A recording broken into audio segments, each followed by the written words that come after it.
Yeah, I think there is this abstract notion of innovation, which is important to understand, right? So there is a um, different phases in which the whole we talked about few terms, right? Innovation, disruption, and then there is another term called as creativity, right? How do they Correct. all operate in the context in which we are operating? So creativity is generally ability to generate new and original ideas, right? It's process of coming up with the newer ways and newer ways of doing things.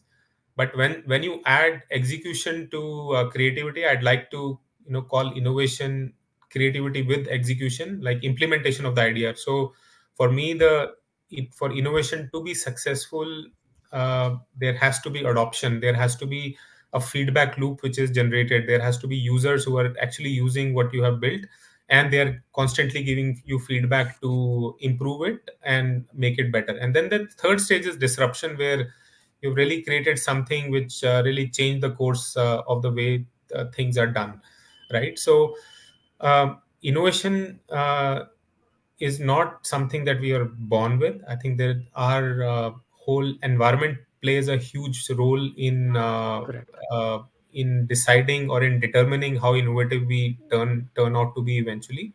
So I'll give like in one of my previous organizations, I was leading the innovation function for the organization, and one of the things that we did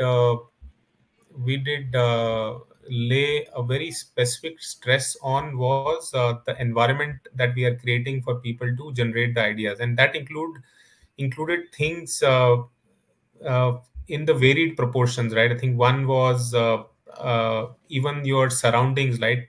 Where you're doing ideation, how it should be, like what kind of lighting should be, what kind of things should be around you to inspire you to come up with an idea. And the second thing was that we did was we instituted some sort of a programs that can help people to express and communicate their ideas, well.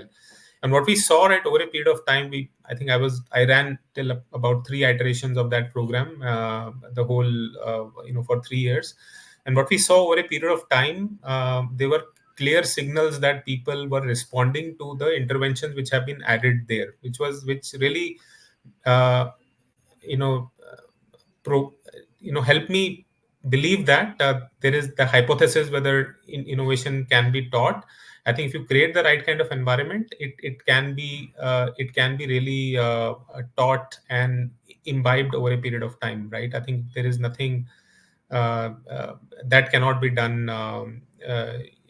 without learning. I think if you look at the examples in the alternate world, right, sports, right, if you see Yeah. Surya Kumar Yadav hitting those Yeah. outrageous shots. He was not born with that ability to hit those shots. I think 2 years before he was not even hitting those shots. I think he certainly practiced Correct. on how he can bend his back so much that he can hit the shot. Like it was a Correct. gradual compounding of various habits or various actions that he took that resulted in him becoming what he is being talked about. So it's absolutely learnable. I think we need to be very intentional. And one last point I'd say is that uh, it's important to being uh, be with the people who you think are innovative if you want to be innovative, right? I think try to spend as much time as possible with the people who you think are your role models in the space that you want to grow. I think that will really there are no shortcuts to success, but there are smart cuts, right? You can really accelerate your learning if you find the right people to engage with.